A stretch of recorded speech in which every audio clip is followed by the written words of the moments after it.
দর্শক আমরা কিন্তু কুত্তারে ভিডিও করতেছি না, আমরা ভিডিও করতেছি আরে যে এ কিন্তু পাগল, কিন্তু আসলে পাগল না, এ হলো সম্পূর্ণ বাটপার, ববের পাগল যেটারে বলে আর কি, ববের পাগল। এর টাকা চিনে পয়সা চিনে, খালি বউ চিনে না।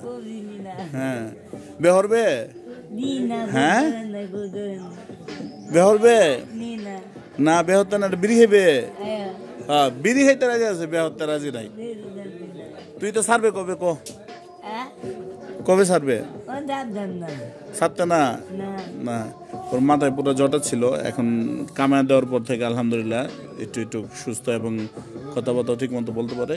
না একটা সাধারণ মানুষ, ও কারো ক্ষতি করে না, ও ওর মতো থাকে, ও ওর ধ্যানে থাকে। হ্যাঁ ওই সারাদিন বিড়ি টানবো, ঘুরবো ফিরবো, আর মানুষ ওকে নির্যাতন করে। এটা খুব খারাপ লাগে, মানুষ যখন ওকে মারে, ওর এটা খুব খারাপ লাগে, আমার ব্যক্তিগতভাবে খুব খারাপ লাগে। তাই ও অসুস্থ মানুষ, প্রতিবন্ধী মানুষ, ওকে নামালে হয়, মানসিক প্রতিবন্ধী আর কি। যাই হোক, ধন্যবাদ সবাইকে, ধন্যবাদ দে সবাই রে, আসসালামু আলাইকুম, ধন্যবাদ।